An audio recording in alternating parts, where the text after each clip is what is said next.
Alors, le thème que j'ai choisi, c'est les pompiers parce que plus tard, je veux être pompier. Donc j'ai posé cette idée-là et mes camarades m'ont suivi. Bon, eh bien, bravo, on va le voir. Effectivement, vous avez décidé de suivre l'association Pompiers Mission Humanitaire basée à If, qui part depuis 20 ans à l'étranger pour aider des pays en grande difficulté.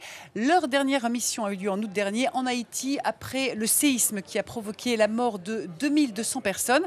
C'est donc un reportage signé Héloïse, Tiffaine, ici présente, mais aussi Tristan, Célia et Ismaël. C'était le 14 août 2021. Un séisme de magnitude 7 frappe le sud-ouest d'Haïti. On ressort grandi de ces missions-là, on voit la vie différemment et puis je pense qu'on apprend à relativiser.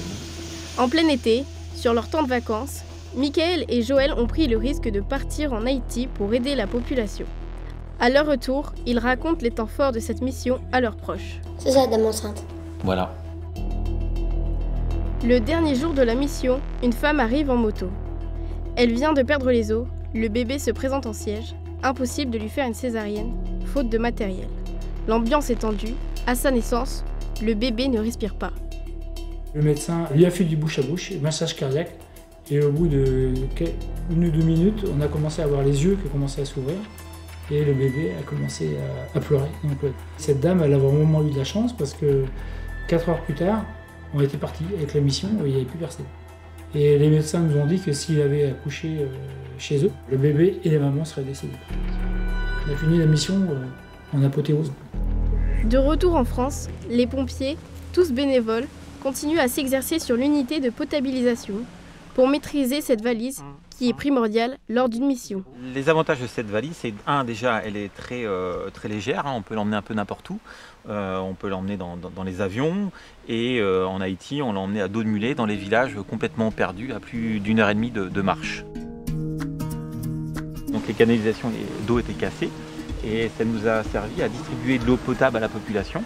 Une unité comme ceci, c'est 300 litres heure. Et sur les 15 jours où on était sur place, on a distribué plus de 10 mètres cubes à la population. Après Haïti, destination la Roumanie. Là-bas, les pompiers manquent d'équipement. L'association a donc décidé de les aider en leur apportant beaucoup de matériel. Le polo, alors les vêtements qu'on va donner à nos collègues sapeurs-pompiers roumains, c'est des tenues qui ne sont plus aux normes européennes. Donc il y a des polos, des chemises, des pantalons de feu et des vestes d'intervention. C'est toute une chaîne de solidarité qui s'est créée pour leur offrir un camion et une formation. Le propre du pompier, c'est d'aider les autres, donc que ce soit sous la version professionnelle ou volontaire, ça reste de l'aide aux autres.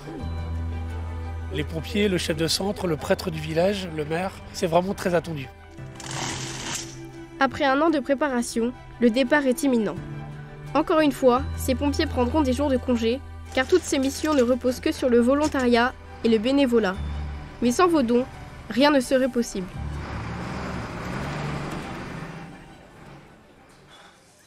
Et vous allez très vite découvrir la suite, puisqu'une des équipes de France 3 a eu la chance de les accompagner jusqu'en Roumanie.